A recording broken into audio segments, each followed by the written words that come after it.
Young gentleman here. Hi, very good afternoon to Prime Minister Lee, Dr. Vivian, Dr. Kaur.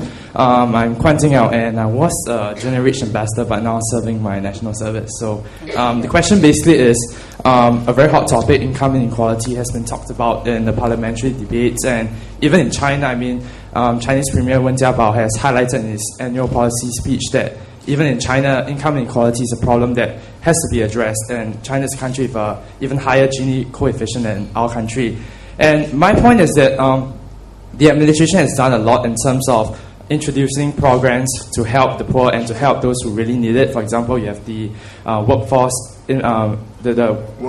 workfare. You have CPF Life Scheme as well, and you have Comcare services as well. My perspective is that it's not that the programs are insufficient, but putting yourself in the perspective of someone who needs help, it's very hard to bring together all these different programs because there's too many of them at one go. And for an individual who needs help, it can become very frustrating and confusing when you are inundated with so many programs at one time. I understand that there are two main channels that are being that this is facilitated through. You have the MPS, you have CDCs, you even have VWOs and NGOs facilitating these programs. But personally, I believe that more help should be given to especially the illiterate and the elderly who struggle with these documents and these programs. Some of them have problems comprehending these different programs. And I think it's important to let them know about the help that's available. Not that there's no help available, but to let them know about these forms of these assistance schemes and to also facilitate it for them as well. Because I think it's important for us as a country to grow together and not, as various segments at one go. Thank you. I agree with you. I think it's a happy problem to have too many programs rather than too few programs. But for some of the not so literate older citizens, it can be confusing.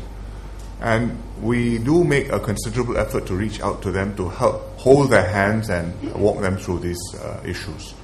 For example, when the government does budget hong paos, it could be the CPF top-up, Medisave, or some other economic restructuring shares, all sorts of things.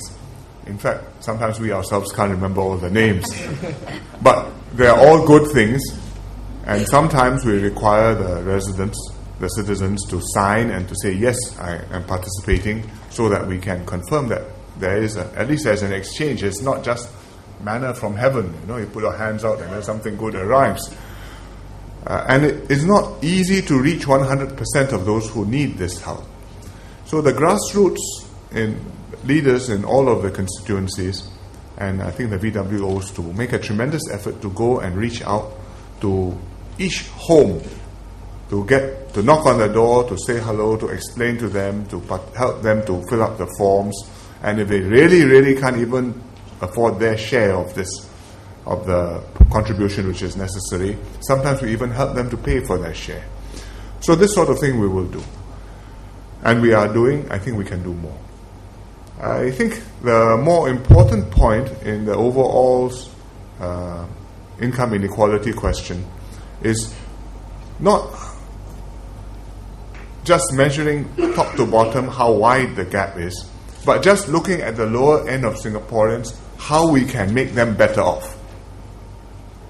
Supposing, for example, Bill Gates comes to live in Singapore, or Bill Gates is not the richest man in the world anymore. I think it's somebody slim, Carlos Slim from Mexico. Supposing he comes to live in Singapore, my Gini coefficient will get worse.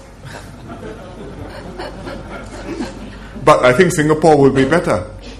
And I think even for the low-income Singaporeans, that will be better. Because if somebody like that comes to Singapore, they will start up business here, they will create jobs here, there will be more prosperity here, other businessmen and other entrepreneurs will come, and then all Singaporeans will benefit. So what really matters is whether we are able to benefit the low-income Singaporeans to have a decent standard of living and to have hope for a better future for themselves and for their children. And I think on that count, objectively speaking, although it is a bit like giving ourselves a report card, I would say we are not doing badly. We do a lot for them. The Comcare, the workfare, all these budget YouSave and goodies. These are all good things. But the biggest good thing we have done for Singaporeans is two. One, to help them own a house, an HDB flat, and two, to help them and their children have a good education in school. No matter how poor you are, you can go to a good school, and if your child does well, he can go to a top school. And that is in fact the record in Singapore, which you can see all over the country. And even if you are very low income, provided you have a regular job and you're earning 1,000, 1,200 a month, you can afford a 3-room flat, because we have got subsidies, grants, additional housing grants. If you are a low-income household buying a 3-room flat, you get about $70,000, $80,000 equivalent from the government, all in, to help you buy the flat. Some of it in the CPF, some of it because it's a discount, some of it because you're getting a housing loan which is cheap. And that is to help you have a roof over your head, and more than a roof, an asset which can help to see you through into your old age. And I think as a result of that, in Singapore, the poor person in Singapore is a lot less worse off than a poor person anywhere else in Asia. And I would say even than poor persons in many developed countries in the West. And that is something which we should remind ourselves, even as we try and do better and upgrade Singaporeans over to the next generation. Thank you. Thank you.